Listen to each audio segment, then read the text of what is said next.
The alien queen stunned the court. Wed me and peace shall begin. Captain Lisa Morgan stood at the edge of the grand hall watching the alien delegates file in one by one, and her heart pounded against her ribs like a war drum because this meeting could either save Earth or doom it forever, and she had no idea which way the scales would tip. The Zephyrians had arrived 3 months ago in ships that blotted out the sun, and their technology was so far beyond human understanding that even the brightest scientists on Earth could only stare in wonder and fear at what they had created. And at first everyone thought it was an invasion because what else could it be when massive ships appear in your sky without warning? But the Zephyrians had not fired a single weapon, and instead they sent a message in perfect English asking for a diplomatic meeting.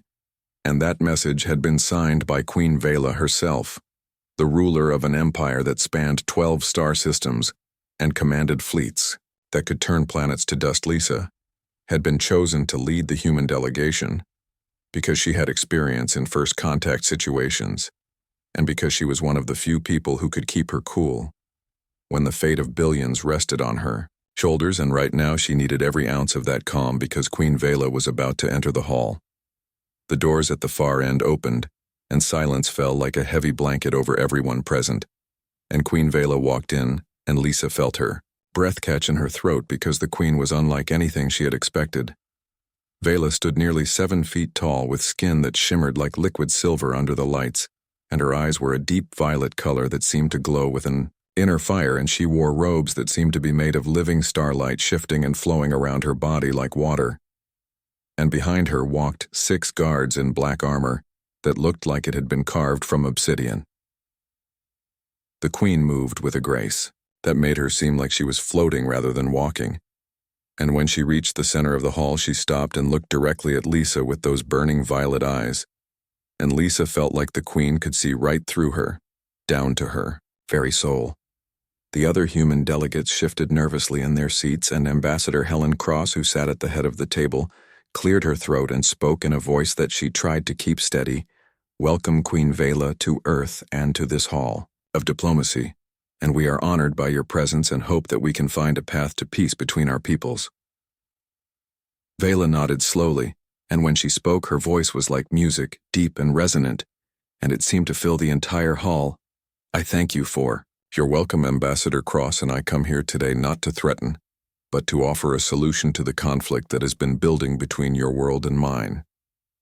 Lisa frowned because conflict was a strange word to use when the Zephyrians had done nothing but wait in orbit and the humans had done nothing but panic and prepare their defenses, and she wondered what Vela meant.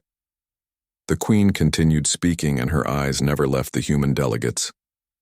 "My people have watched your species for many years, and we have seen your potential and your strength. But we have also seen your violence and your tendency to destroy what you do not understand. And when we arrived here, your ships immediately pointed weapons at us, and your leaders spoke of war before they spoke of peace." Helen Cross opened her mouth to protest, but Vela raised one elegant hand and the ambassador fell silent. "I do not blame you for your fear because fear is natural when facing the unknown, but fear can lead to terrible mistakes, and if we do not find a way to trust each other, then this fear will grow until it consumes both our peoples and war will come, whether we want it or not."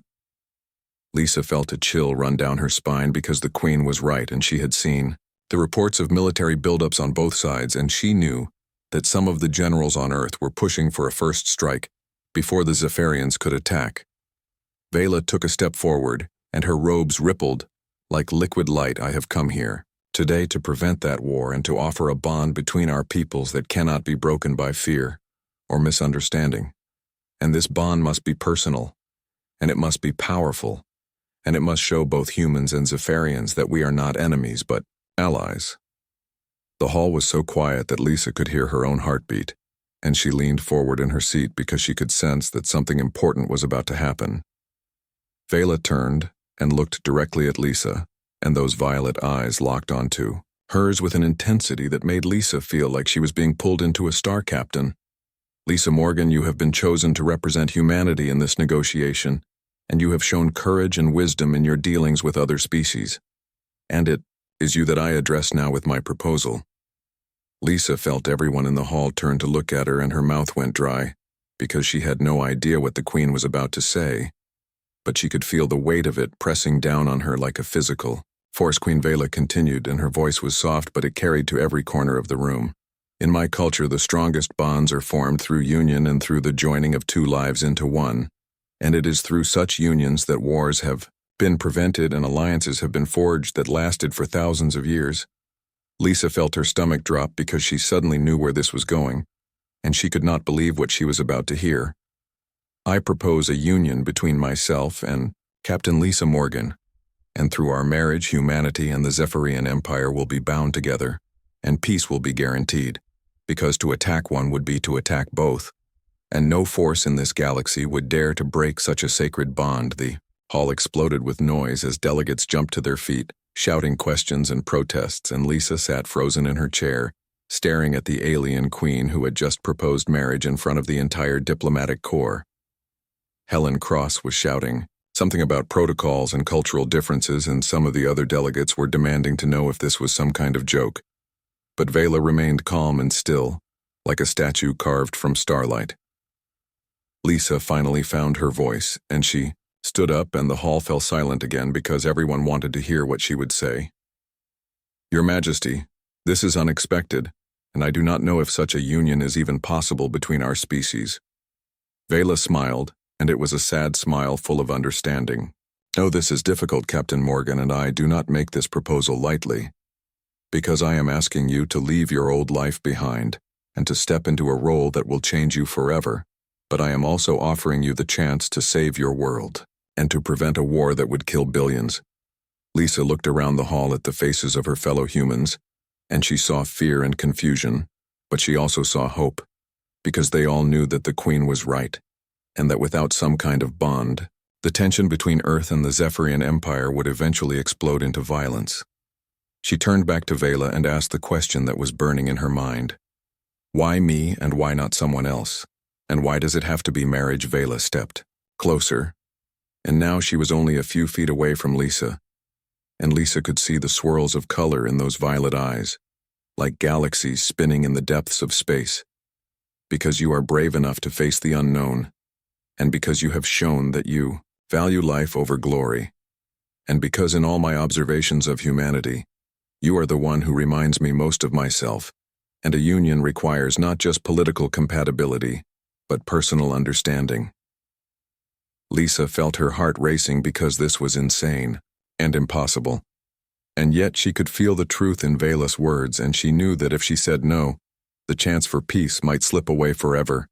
She took a deep breath and looked the Queen straight in the eye. If I agree to this, what would it mean? For me and for Earth. Vela reached out and took Lisa's hand in her own, and Lisa's skin tingled at the touch because Vela's hand was warm and electric. It would mean that you would become my consort and co-ruler of the Zephyrian Empire, and Earth would become a protected world under our laws, and your people would have access to our technology and our knowledge. And in return, you would help me guide our peoples toward a future where we stand together, instead of apart. Lisa felt tears prick at her eyes because this was everything humanity had dreamed of and everything she had feared, and she knew that her answer would echo through history for generations to come. She looked at Helen Cross, and the ambassador nodded slowly because they both knew there was only one answer that made sense. Lisa turned back to Vela and squeezed the Queen's hand. Then I accept your proposal. Queen Vela and I will stand with you, and together we will build the peace that both our peoples deserve. The hall erupted in applause and cheers, and Vela pulled Lisa close and whispered in her ear, You have just saved 2 worlds, Captain Morgan, and I promise you that you will never regret this choice. Lisa looked up at the alien queen who was now her fiancé, and she felt fear and excitement and hope all swirling together in her chest, because her life had just changed forever, and the galaxy would never be the same.